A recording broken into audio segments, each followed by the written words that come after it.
Bueno, el tema a tratar es los desafíos políticos que se presenta a la nueva derecha, que tanto Agustín Laje como tú reivindican, y la batalla cultural, o sea, cuál es el trasfondo ideológico, filosófico de todo esto, de este grupo de feministas, colectivo LGBT, etcétera, etcétera. Entonces, aquí comienza con mi primera pregunta. ¿Cuál es la relación que tiene el marxismo con la ideología de género? Porque precisamente en tu parte, en el libro que escribiste junto a Agustín Laje, hablaste perfectamente de todo esto. Voy a tratar de ser muy sintético y lo más didáctico posible. Hegel, del padre del idealismo alemán, él creía en la dialéctica inmaterial, o sea, en la dialéctica de las ideas. Viene Marx después y él cree, primero toma ese concepto, pero él cree en el materialismo dialéctico, o sea, una suerte de dialéctica, pero no fundada en lo inmaterial, sino en lo material. ¿A qué se refería? A la tensión entre los propietarios y los proletarios, los detentadores de los medios de producción y los plebeyos, de alguna manera. Esto iba a generar una tensión en donde las clases subalternas iban a sobreponerse a las clases superiores, y de ahí y a su vez había otras clases superiores a las cuales esto era una especie de rueda, un materialismo dialéctico que tenía todo un ciclo, era una filosofía de la historia, dentro de la cual el final era una sociedad sin clases, y ahí llegábamos a la sociedad comunista. Esto fracasó rotundamente, 100 millones de muertos, se aplicó en China, se aplicó en parte de África, se aplicó en parte de Asia, te diría que en la mayoría de Asia, y se aplicó en Europa del Este. Fracasó en todos lados. Y en algunos países, algunos experimentos en América Latina muy, muy fugaces, me refiero a Nicaragua y quizás el Chile de Salvador Allende del 70 al 73 y Cuba. En todos lados fracasó. Entonces, ahora aparece una nueva izquierda que rescata que rescata nuevamente el concepto de la dialéctica, pero ya no materialista como Marx lo había diseñado, sino volviendo un poco a Hegel. Lo que pasa es que estos son los mismos sectores ideológicos de izquierda.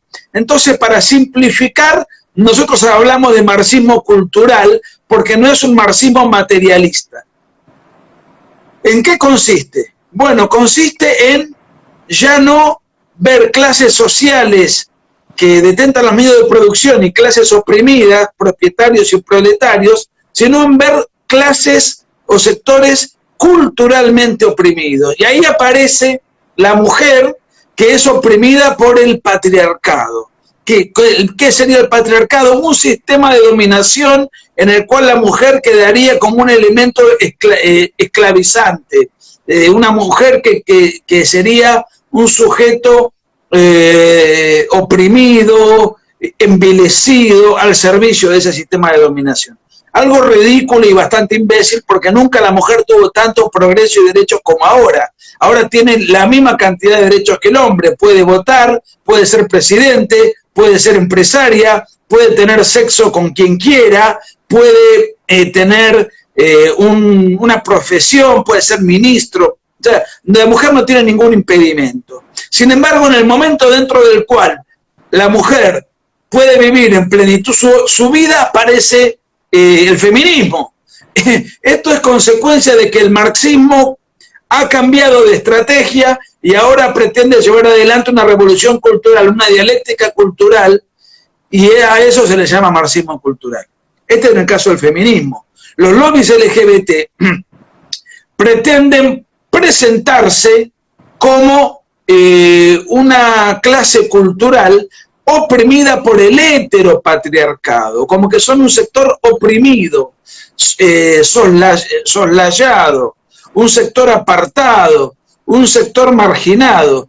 Absurdo, porque nunca los sectores homosexualistas u homosexuales tuvieron plenos derechos, como tienen ahora. Se acuestan con quien quieren, tienen Tinder para ellos, tienen bares para ellos, clubes para ellos, pueden tener acceso a cargos sin ningún tipo de limitación. Después podemos hablar sobre el lobby LGBT y sobre las consecuencias de ese tipo de vínculo erótico, pero independientemente de eso, la libertad la tienen. Sí, sí. Lo mismo sucede en otras latitudes. Por ejemplo, en Bolivia se está pretendiendo llevar adelante una suerte de dicotomía entre el hombre blanco europeizante y los sectores aborígenes esclavizados. ¿De qué me están hablando si el presidente Evo Morales ahora cayó en desgracia, pero no por su condición aborigen, sino por muchas otras causas y circunstancias, porque él estaba manejando un narcoestado? Bueno, hay constantes ejemplos de lo que es culturalmente una supuesta sector o minoría oprimido por otro sector, y entonces se genera una dialéctica de tipo cultural. Esto es absurdo, porque nunca antes como ahora los sectores presumiblemente oprimidos han tenido todos los derechos en su plenitud, hay igualdad de derechos en su plenitud, de manera tal que a todo esto se le llama marxismo cultural. Ahora, los lobbies LGBT no representan al grueso de la población homosexual, y el lobby feminista tampoco representa a la mujer. Se arrogan la potestad, la facultad de esa representatividad que en rigor de verdad es muy baja, pero muy ruidosa, muy numerosa y muy influyente en la clase política. Y de la misma manera que la izquierda histórica tampoco representaba al obrero, porque el obrero no quería cambiar el mundo, quería cambiar el auto, y lo podía cambiar. Entonces, en un sistema capitalista, todos prosperan. Entonces, acá hay una suerte de distorsión dicotómica, histórica, pero es muy influyente en el marco de la influencia política que tienen. Y además, estos pretenden hacer una revolución cultural. Para hacer una revolución cultural, el antagónico de la revolución cultural es la tradición cultural de una comunidad política. ¿Cuáles son las instituciones que transmiten esa tradición? Porque la revolución histórica de los años 70 u 80, que eran guerrillas, tenían por antagonista a las Fuerzas Armadas, que eran las instituciones encargadas de defender el orden constituido. Como ahora la revolución es cultural, ya el antagónico no son las Fuerzas Armadas, sino que es la tradición cultural de una comunidad política. ¿Y cuáles son las instituciones difusoras y dadoras de esa comunidad política? Bueno, la familia, que transmite constantemente de generación en generación valores, usos, hábitos, costumbres, y las instituciones religiosas. Por eso, cada marcha de estas características terminan siempre atacando iglesias. Porque si bien estos sectores suelen ser ateos, encuentran en la iglesia una supuesta institución dominante, encuentran simbólicamente una institución a la cual ellos pretenden erradicar, porque en definitiva son enemigos de la civilización occidental y cristiana y son enemigos de la libertad. Y ese es el contexto. Perdóname que me exalte o que me extienda, pero no son temas que se puedan explicar tan fáciles. Requieren a veces de un poco más de ser más puntilloso, más detallista, porque son temas no tan fáciles de explicar en un minuto. Sí, sí, por supuesto. Y fíjate, más bien hace una revisión histórica de la izquierda política que luego da paso a dar una batalla cultural y asume como plataforma política todos estos movimientos que ellos consideran minorías sexuales, que minorías raciales. Por eso vemos hoy en día que la izquierda, hoy en día, precisamente en la región latinoamericana, con el Foro de Sao Paulo, esa copia barata de la fracasada Unión Soviética, ves que los líderes de izquierda hoy en día ahora adoptan como tal el movimiento indigenista, que ambientalista, que pro aborto, que feminista, pero en sí mismo vemos que esos referentes de la izquierda en América Latina Está el caso del Che Guevara, odiaba a los homosexuales, pero hoy en día hay marchas de homosexuales con fotos, con pancartas de Fidel Castro, de Che Guevara, y mandaban a los campos de concentración a hacer trabajos forzosos. Pero de igual forma, ves en el caso de partidos comunistas sudafricanos, donde no permitían que ningún negro perteneciese a las filas del partido, porque al final de cuentas consideraban que esta etnia era impura, era insuficiente. Y bueno, entonces ves esta izquierda totalmente hipócrita en cuanto a todo esto que tú expones. Ahora bien, ¿hay alguna forma de identificar el daño que han provocado estos pensadores, estos teóricos de izquierda a la sociedad? Yo no pretendo que quienes advierten todo esto se pongan a estudiar a los intelectuales de la Escuela de Frankfurt, a Antonio Gramsci o a Michel Foucault. Eso lleva muchísimo tiempo, es bastante difícil de entender porque hablan en un lenguaje muy encriptado, por momentos filosóficos. Es algo que yo no pretendo eso. Lo que sí pretendo, porque además eso, digamos, queda circunscripto al marco de los intelectuales, pero que el grueso de la población tome nota, que el grueso de la población esté advertido, alarmado y pueda hacer algo, tiene que ver con lo siguiente, tiene que ver con informarse acerca de las cosas que están pasando. Formarse, es decir, saber procesar esa información y luego ir a la acción. ¿Qué significa ir a la acción? Significa tratar de convencer al entorno que vos tenés, sea laboral, estudiantil, sean amigos, sean integrantes de un club, sea, en fin, cualquier ambiente donde uno desarrolla su vida personal pueda alertar, difundir y defender. Las redes sociales cumplen un papel extraordinario en este sentido. Y ir a las marchas pro vida, a las marchas en defensa de la familia, porque lo que está tratando de hacer en gran parte es destruir a la familia. ¿Y cómo se destruye a la familia? De muchas maneras, pero principalmente lo que hacen estos sectores es enquistarse en el poder del Estado, preparar programas educativos para que ejércitos y ejércitos de niños y adolescentes sean intoxicados cultural y psicológicamente con estas tendencias y entonces primero el Estado pestífero, infectando la cabeza de los futuros dirigentes y de los futuros hombres de una comunidad política, de una patria, y estén por encima de la familia. Primero el Estado, intoxicando las cabezas, y la familia como un agente subalterno, porque la familia no puede elegir planes de estudio, no puede elegir a qué colegio mandar al niño, porque esto es vertical y es absoluto y abarca todas las esferas, inclusive los colegios religiosos, los colegios de gestión privada. La ideología de género según el país, pero en todos lados la técnica es la misma, y en todo caso, si hay países todavía resistentes, es cuestión de tiempo. Porque en todos lados se están llevando la misma, es como una franquicia. En todos lados se aplican los mismos mecanismos, por ahí no sale, pero después al año siguiente van a volver con estas leyes y con toda esta pretensión político-legislativa.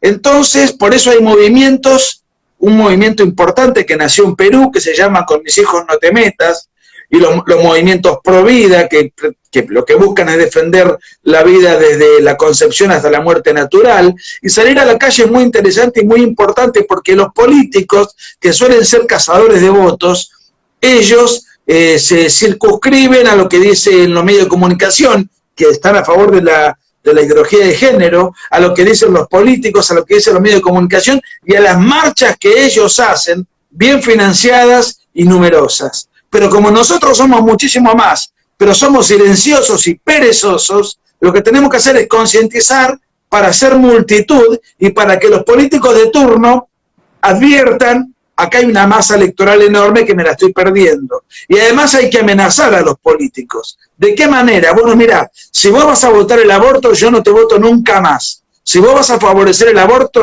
no te voto nunca más. Si vos vas a favorecer la ideología de género en los colegios, yo no te voto nunca más. Con esa amenaza el político se siente arrinconado, se siente temeroso, se siente presionado y empieza a votar en función de lo que sectores pro vida y pro familia le exigen. Pero para eso hay que ser multitud en las marchas que se llevan adelante en las calles. Y para que alguien se movilice y vaya a una marcha callejera, tiene que estar convencido.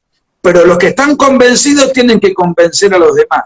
Porque para que uno disponga de su tiempo para ir a una marcha, tiene que realmente tener una certeza de que está haciendo algo bueno y positivo.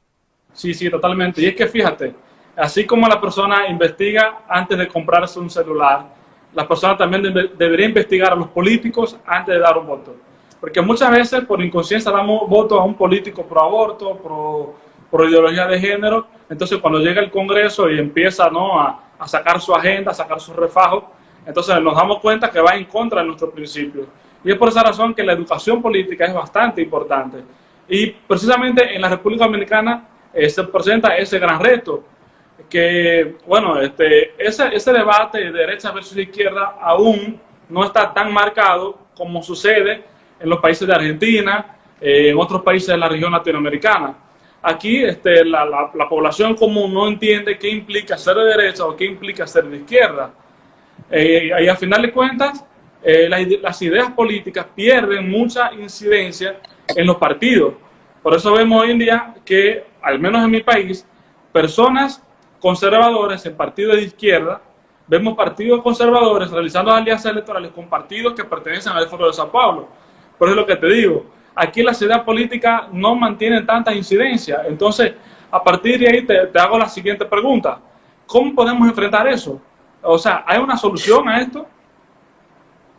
En general, bueno, estamos hablando de República Dominicana, que es uno de los países más conservadores de América Latina. Sí, pero en general los países...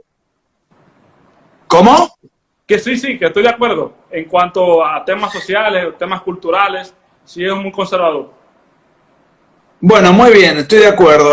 Ahora, los partidos políticos tradicionales de México, de Argentina, de Chile, incluso Colombia y varios otros, Uruguay, la centro-derecha se han dejado colonizar cobardemente por toda esta agenda. Entonces, no es una oposición a la ideología de género, los partidos, entre comillas, que históricamente han sido conservadores. Al contrario, son cobardemente funcionales, se han entregado, no solamente en los países de América Latina, donde las fuerzas tradicionales se han entregado a esto, salvo Bolsonaro, y en Estados Unidos, salvo Trump. Pero, por ejemplo, si uno advierte al imbécil de Piñera en Chile, se da cuenta que es un personaje totalmente condicionado culturalmente y políticamente por la izquierda. Por eso aparecen terceras fuerzas verdaderamente de derecha, pero minoritarias, porque no tienen ni la estructura, ni el apoyo de los medios de comunicación, ni tampoco el dinero para poder hacer una elección que compita a lo grande. Sin embargo, José Antonio Kast en Chile representa esto y sacó el 10% de los votos. En España aparece Vox como oferta electoral que viene a tratar de reemplazar a los cobardes del Partido Popular, que no tienen ninguna diferencia con el Partido Socialista Obrero Español en materia de género o en materia de todo este tipo de políticas de las cuales estamos hablando. Muchísimo menos de parte de Podemos, que están bajo el ala del dirigente comunista Pablo Iglesias. Entonces, es más, Trump era un outsider, era alguien que se mete en el Partido Republicano, que estaba siendo colonizado por la agenda progresista lamentable de Obama y de Hillary Clinton. Él irrumpe, gana las internas, llega a la presidencia y está dando una lucha a capa y espada contra toda la agenda globalista. Tanto es así que él sacó la financiación de la farsa del calentamiento global, sacó la financiación a la Organización Mundial de la Salud, dio marcha atrás en muchos estados donde estaba aprobado el aborto. Lo mismo está haciendo Bolsonaro. Bolsonaro es bastante torpe, pero está tratando de dar batalla, capa y espada contra lo que señalabas hoy vos, que es el Foro de San Pablo, que es un foro del comunismo internacional hemisférico que fue digitado y diseñado por Fidel Castro, pero cuyo pelele fundamental es el delincuente Ignacio Lula da Silva del Partido de los Trabajadores, que está libre hasta que se pronuncie el Tribunal Superior, pero ha sido condenado por delincuente. No solamente él, su heredera, la guerrillera Dilma Rousseff, también está contra las cuerdas judicialmente. Pero claro, el Partido de los Trabajadores estuvo muchísimos años en Brasil. Imagínate todas las esferas del Estado, cómo han logrado todos estos personajes tener militantes y adherentes y copar las estructuras del Estado. Y Bolsonaro tiene que luchar contra años y años de izquierdismo que está de alguna u otra manera en cualquier ministerio, en cualquier secretaría, en cualquier jurisdicción, en cualquier estamento estatal. Lo está llevando bastante mal porque los ministros que tiene no le duran. Trump es mucho más exitoso, aunque Trump tenía asegurada su reelección hasta que vino la pandemia, que la manejó mal, la subestimó, y Bolsonaro hizo lo mismo. Así que en Estados Unidos, por ejemplo, que ahora va a haber elecciones, hay un final abierto. Antes era cerrado, gana Trump. Ahora hay un final abierto y vamos a ver qué pasa. Sí, mira, aquí en la República Dominicana, por lo menos el tema del aborto se ha mantenido en el debate, diría yo, desde 10 años hacia acá, en la palestra pública, pero ya el respecto al matrimonio igualitario no ha sido un debate tan marcado. Precisamente este año, como que todo ha salido, ¿no?, a la palestra. Vemos que en el Congreso Nacional han llegado legisladores que están de acuerdo con el matrimonio igualitario. Vemos en las redes sociales grupos a favor de estos supuestos derechos que tiene el colectivo LGBT. Entonces, ¿cómo uno podría argumentar en contra del matrimonio homosexual? O sea, ¿por qué el matrimonio homosexual está en contra en sí mismo de la familia, está en contra de los valores tradicionales, culturales, familiares? ¿Por qué está en contra de la moral? ¿O por qué el matrimonio homosexual se considera como una anomia? Bueno, vamos por partes. Primero, el matrimonio homosexual técnicamente no existe, porque el matrimonio viene de la palabra, es un derivado de la maternidad, viene de la matriz. La matriz es el útero materno. Entonces, ¿qué es el matrimonio propiamente dicho? El matrimonio es la unión a partir de la cual, por las cualidades inherentes del vínculo, existe la posibilidad o potencialidad de la maternidad. Es la unión a partir de la cual, por las cualidades inherentes del vínculo, existe la posibilidad o potencialidad de la maternidad. Por eso se llama matrimonio. En una unión entre dos personas del mismo sexo, las posibilidades esenciales, accidentales, etcétera, de tener hijos es nula, por las cualidades inherentes de ese vínculo. Entonces ya partamos de la base de que eso no es un matrimonio. Ya partamos de la base de que hay un engaño idiomático. Ahora bien, la pregunta es, ¿para qué quieren dos personas del mismo sexo el matrimonio, que en realidad no es un matrimonio, una unión que el Estado legitime e institucionalice? ¿Para qué? Dos personas, no, bueno, para poder heredar. Pero para poder heredar basta que uno de los miembros de la pareja les ceda en un testamento la herencia al otro. Bueno, no, para poder tener bienes en conjunto. Si yo quiero comprar una casa, puedo comprarla con mi compañero, supongamos, y la compramos entre los dos o la ponemos en nombre de entre los dos. Si quiero alquilar una casa, pasa exactamente lo mismo. Si quiero comprar un auto, pasa exactamente lo mismo. Es decir, tienen una unión civil de facto, pueden armar una sociedad y nada se los impide. Ahora, que el Estado esté institucionalizando una unión cuyas características no es ni puede ser un matrimonio, eso ya es algo bastante complicado, porque, y ahora vamos a ver por qué. Ellos dicen, no, hay un argumento que dice, si el matrimonio homosexual, o mejor dicho, la unión homosexual, no tiene los mismos derechos que el matrimonio de verdad, estamos en presencia de un Estado discriminativo. No, señor. Vamos a poner un ejemplo. Si un ciego le pide al Estado el carnet de conducir, para no discriminar, ¿el Estado le tiene que otorgar al ciego el carnet de conducir? No, señor, porque el ciego no merece el carnet de conducir. ¿Por qué? Porque no puede conducir. No puede haber. Ahora, sí es signatario, destinatario de todo el resto de los otros derechos.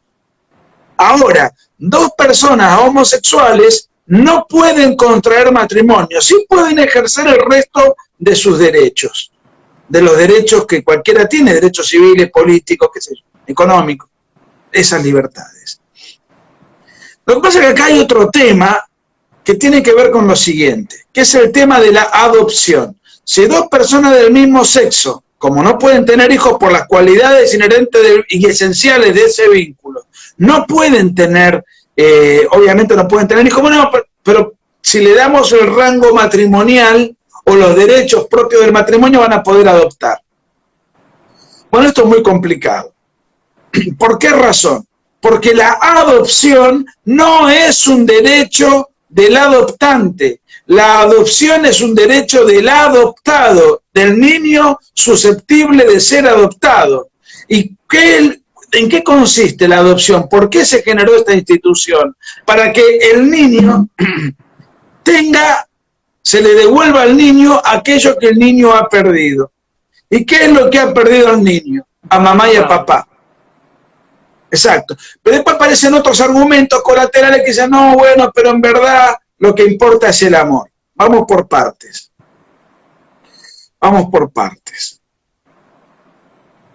Según el Ministerio de Salud de Estados Unidos, el 1,6% de la población es homosexual y casi el 98,4% de la población es heterosexual. Sin embargo, el 80% de la población con VIH es homosexual. Lo mismo ocurre en Europa y lo mismo ocurre en toda América Latina conforme datos de las Naciones Unidas. Una persona homosexual vive en promedio, datos de la Universidad de Navarra, vive 25 años menos que una persona heterosexual.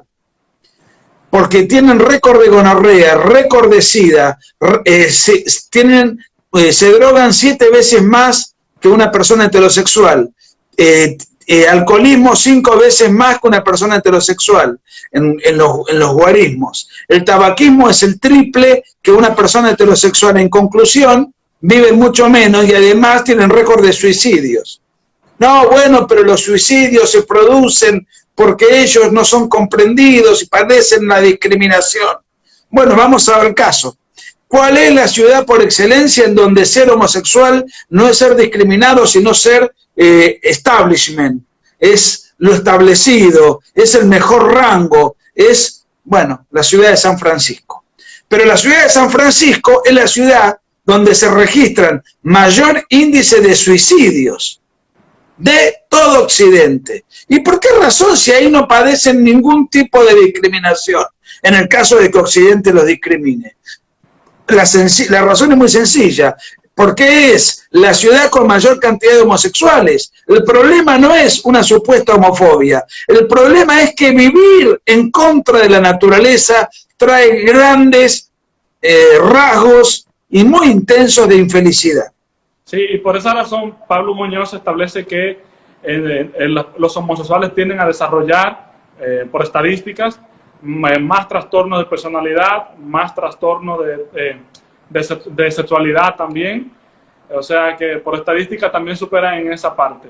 Trastorno de personalidad y trastorno en sexualidad humana. Ahora bien, ¿qué tiene que hacer el Estado con los homosexuales? Lo que tiene que hacer el Estado es darles plena libertad. Porque una relación entre dos personas del mismo sexo, mayores de edad, que deciden vincularse íntimamente dentro de las 4 paredes, el Estado no tiene que intervenir. El Estado no tiene que intervenir y tiene que dar plena libertad a las tendencias sexuales que no dañen derechos de terceros.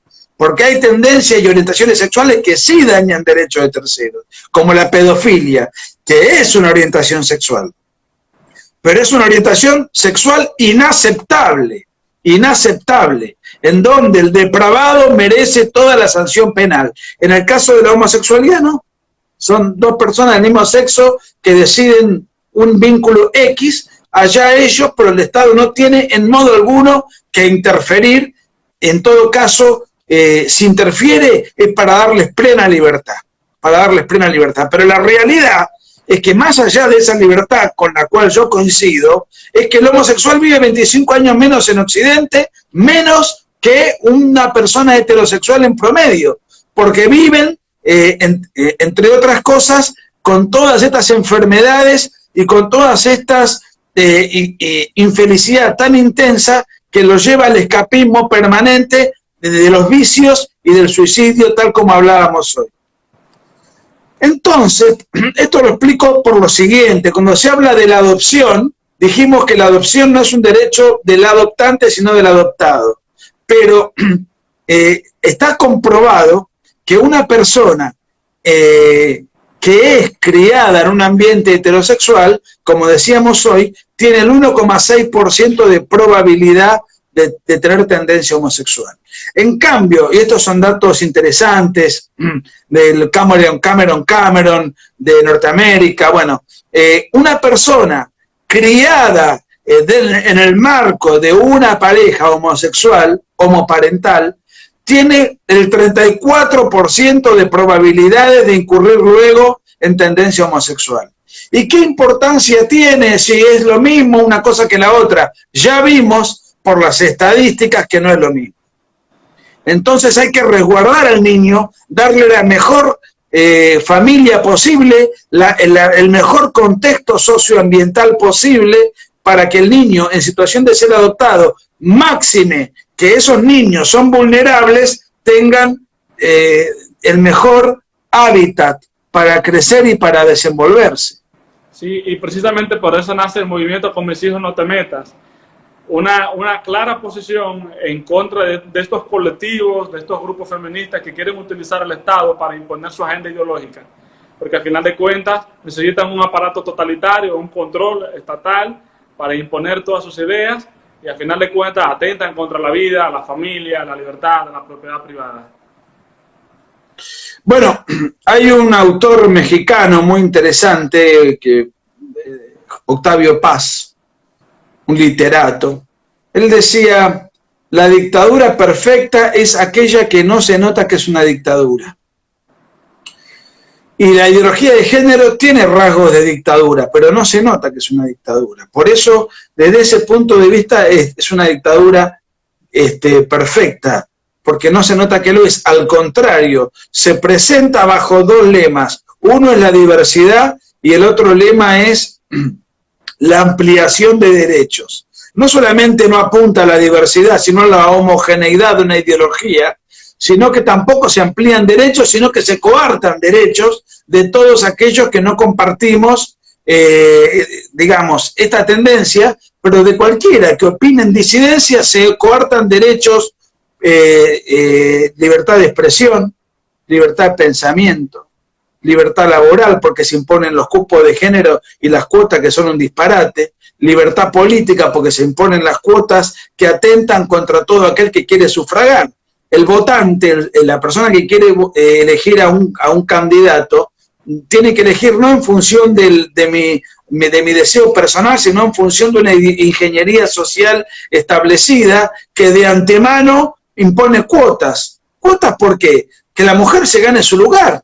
Si la mujer de hecho se gana su lugar, se está ganando su lugar, está peleando en libertad para tener un espacio, y esos espacios están perfectamente contemplados. Trump fue presidente no por una cuestión de machismo o misoginia, sino sencillamente porque conforme determinados estados y el sistema que Estados Unidos escogió para llevar adelante sus plataformas electorales, Trump ganó, pero Hillary sacó más votos. O sea que en otro tipo de sistemas podría haber sido presidente. En mi país, la delincuente Cristina Kirchner estuvo 8 años en el gobierno. ¿Por qué razón? ¿Por una cuota de género? En absoluto.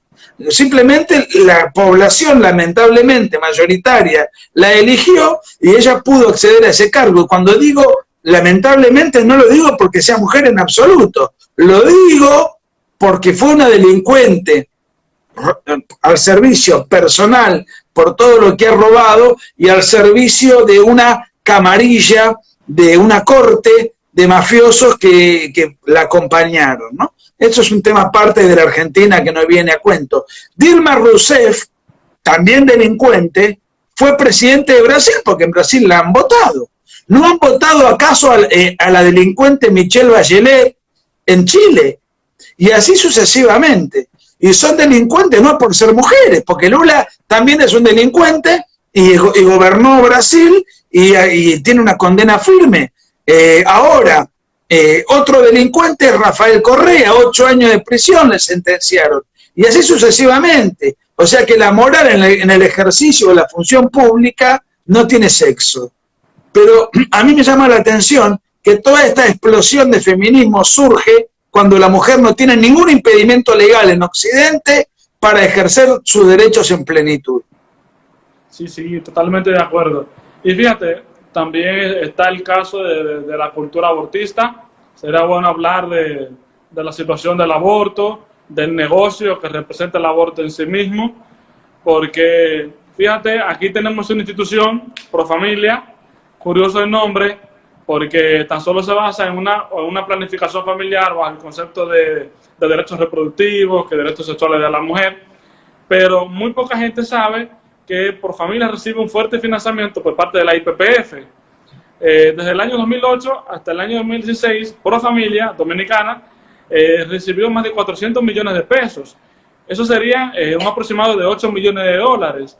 Entonces tú te preguntarás, wow, la República Dominicana tiene tantos problemas, tantos desafíos sociales, pero sin embargo viene esta organización internacional, destina tantos fondos a Profamilia para enfocarse en problemas que no inciden tanto en la sociedad. O sea, lo que te quiero decir es que pretenden colocar el aborto como un asunto de salud, como un asunto donde nos debería preocupar bastante, y nos mienten en cuanto a los números. Está el caso de un informe sobre la situación del aborto en la República Dominicana que ellos publicaron en el año 2015-2016 y establecía que el aborto en cuanto a muerte materna representa hasta un 13%, pero resulta que un año después el Ministerio de Salud Pública, que es un órgano oficial, establece que ese porcentaje tan solo es un 3%. Entonces, aquí se ve la mentira por parte de estas organizaciones a favor del aborto, porque al final de cuentas maquillan todas las cifras para crear una percepción en la sociedad. Así que bueno, y bueno, lo que te digo, aborto es simplemente un negocio que lucra bien a los empresarios que financian la IPPF. Y que bueno, entonces, tú podrás ver en la página de la IPPF que un aborto durante el primer trimestre puede costar entre 150 y 1.500 dólares. O sea que es un negocio total. Depende del avance que tenga el embarazo, la IPPF te va a cobrar más o menos. Hay un video en YouTube muy interesante. Primero, aclaremos qué es la IPPF, la International Planned Parenthood, que es la internacional abortista más importante del mundo. Creo que tiene 60.000 filiales. Para que tomemos nota, McDonald's tiene 30.000 comercios en todo el mundo. Bueno, la Planned Parenthood la duplica. Lo que pasa es que tiene, digamos, menos visibilidad en cuanto a sus carteles. Y además no operan en todos los países, sino que operan en los países donde el aborto está legislado. En el caso de Estados Unidos, la Reserva Federal norteamericana financiaba la Planned Parenthood durante el lamentable gobierno de Obama, financiación que cortó Donald Trump. ¿Por qué financiaba Obama a la Planned Parenthood? Porque en los países donde se impone el aborto no tienen la infraestructura como para poder atender a las personas que quieren abortar. entonces tercerizan y contratan a la Planned Parenthood. La Planned Parenthood, a su vez, financia lobbies en respectivos países, de lobbies que se presentan con mascarillas muy bien marketineadas, y de esa manera lo que busca la Planned Parenthood es que se imponga el aborto en determinados países de Occidente, sobre todo ahora que han perdido la financiación norteamericana y que han perdido en muchos estados la posibilidad del homicidio intrauterino.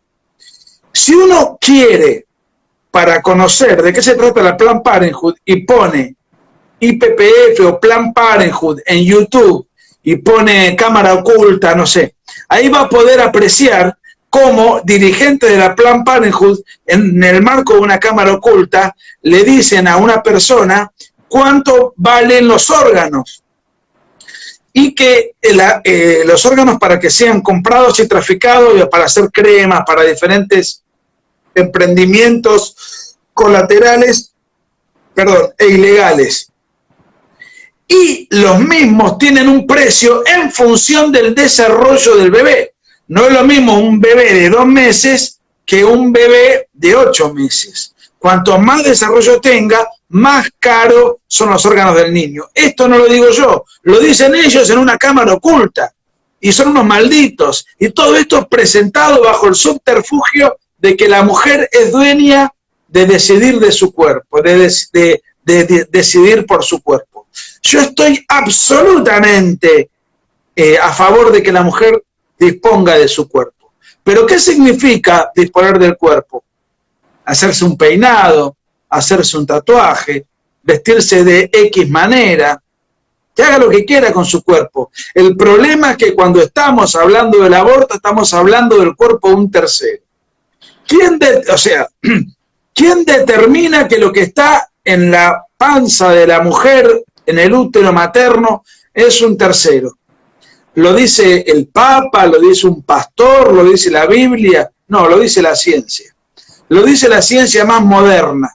A partir del momento de la concepción hay vida humana. A partir del momento de la concepción tenemos una vida humana que ya se está desarrollando. Empieza a partir de ese momento la multiplicación celular, la respiración celular a partir del método de Krebs, que es un método autónomo en donde ya las células respiran por sí.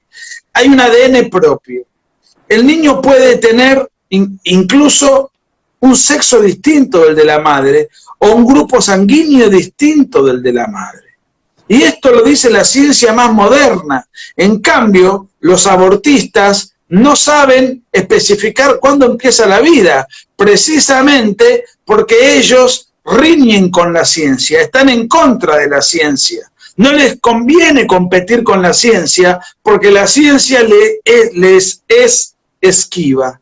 Entonces, ¿y el aborto qué tiene que ver con la ideología de género? Es una de las patas de los tentáculos de la ideología de género que abarca los lobbies LGBT, que abarca los lobbies feministas, que abarcan los lobbies abortistas y otros lobbies de la ideología de género, del marxismo cultural, digamos, que en América Latina no tienen arraigo, pero en otros países sí, como en Europa el multiculturalismo, y hay otros emprendimientos deleterios de similar envergadura. Pero bueno, estamos en América Latina y estamos enfocando el diálogo en función de eso.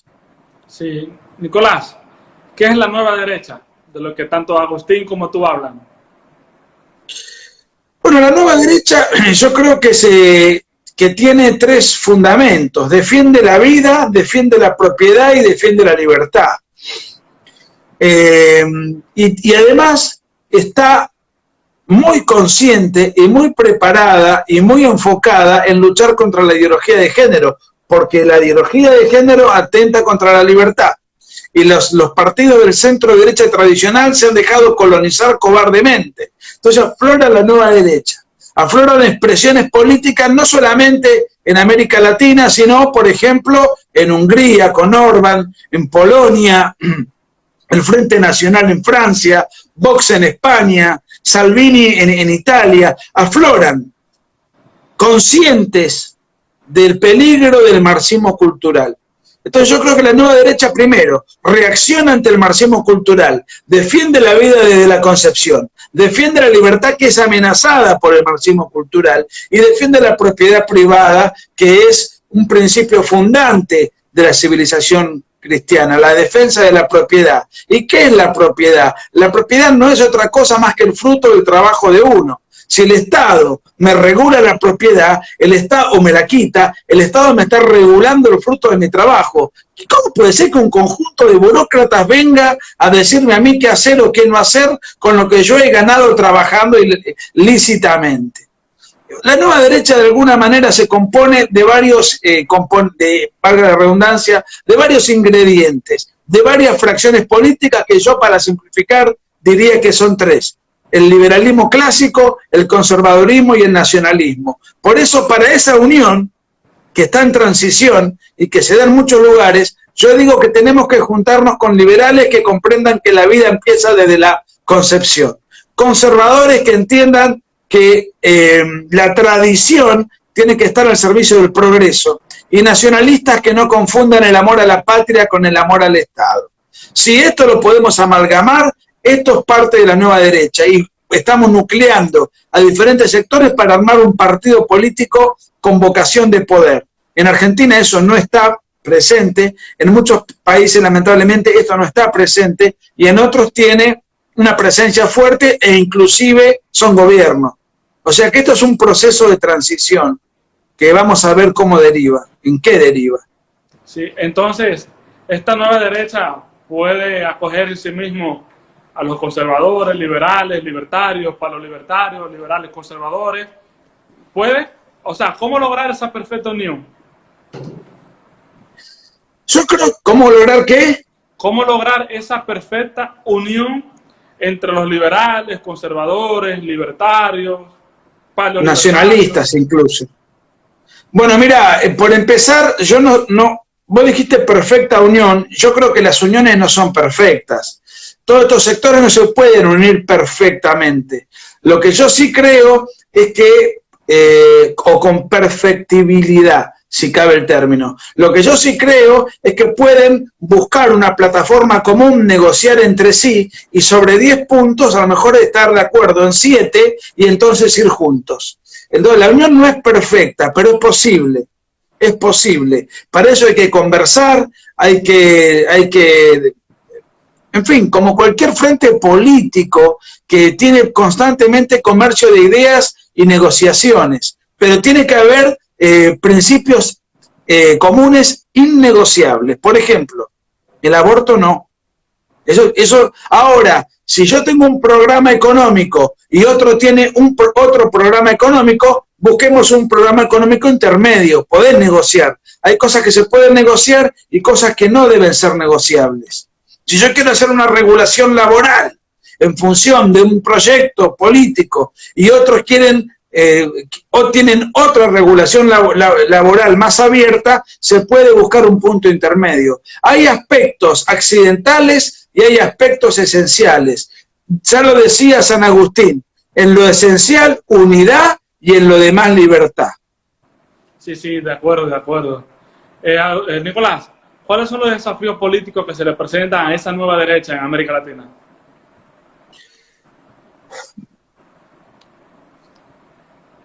Yo creo que el desafío político que tienen es, primero, alertarse acerca de lo que está pasando.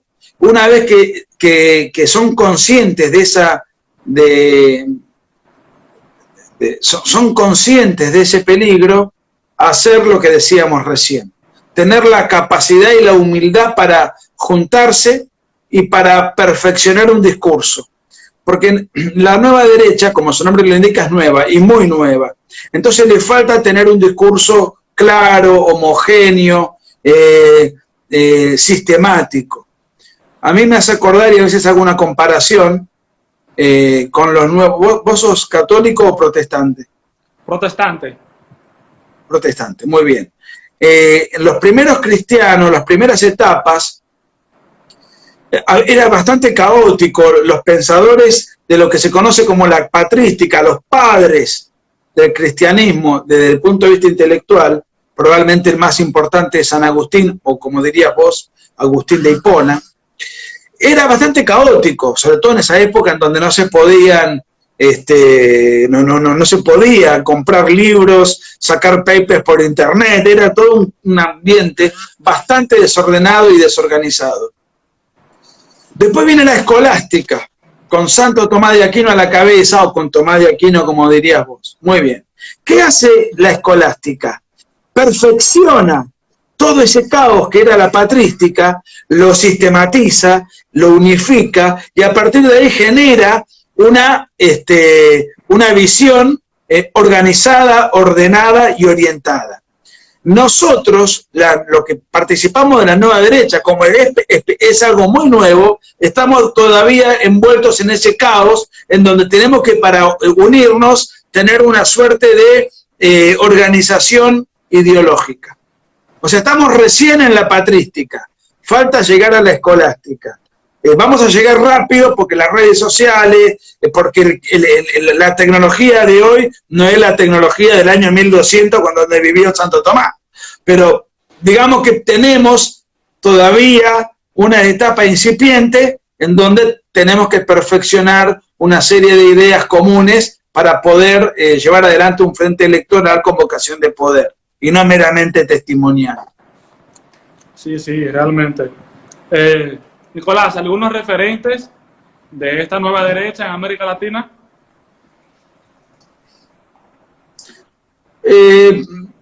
No, yo creo que José Antonio Caz es un buen referente. Bolsonaro me genera dudas, habrá que dejarlo gobernar más tiempo. América Latina todavía le falta políticamente desarrollarse, porque vimos que en Europa esto está mucho más avanzado, lo que es la nueva derecha. Yo creo que en el continente americano el mejor exponente y referente que hay es Trump, pero no es parte constitutiva de América Latina, ¿no es cierto? Perú es un país bastante conservador, no sé cuáles son los referentes peruanos que están a la cabeza, política partidaria, sí sé cuáles son los referentes peruanos que están a la cabeza de la batalla cultural y los movimientos que han crecido en torno a eso. Pero todavía en Occidente, en América Latina, desde el punto de vista político, falta mucho camino por recorrer. ¿Crees que Donald Trump va a ganar en noviembre? No sé, merecería ganar, pero subestimó mucho la pandemia y de acuerdo. Y eso pone en peligro su reelección. Ojalá que sea reelecto. Sí, sí. Bueno, ya nos quedan varios minutos para concluir. Nicolás, ¿qué nos recomiendas? Bueno, precisamente los dominicanos, porque estamos trabajando con la organización del Centro de Investigación llamado Instituto Libertad y Familia. Bueno, ¿alguna recomendación para ya finalizar a los jóvenes también que nos están viendo? Sí, la recomendación va a favor de mis intereses. Que se suscriban a mi Facebook, a mi Twitter, a Instagram, y que lean el libro negro de la nueva izquierda, que se subtitula Ideología de Género o Subversión Cultural, que es el libro con el que hemos escrito con Agustín Laje. Se consigue en papel o se consigue en ebook digital, que es mucho más barato. Y estaría interesante que se sumen a esa lectura, porque ahí todo lo que hemos estado hablando está corregido y aumentado, está todo chequeado, documentado, desarrollado, perfeccionado. Esto ha sido una charla muy rica, pero en ese libro hemos hablado el 1% de lo que está en ese libro, y ojalá muchos lo obtengan. Sí, sí, bueno, para las personas que no pudieron ver el en vivo desde el inicio, se va a quedar guardado en mi perfil y mañana lo voy a subir a YouTube, así que bueno, estén atentos al enlace porque también lo pueden ver por allá. Y bueno, Nicolás, qué gran honor me has concedido de yo leer tu libro, hablar de ti en los grupos. Bueno, hoy en día entonces me toca hablar contigo directamente, la verdad te agradezco bastante. No, gracias por todo y hasta la próxima. Un placer, gracias por todo.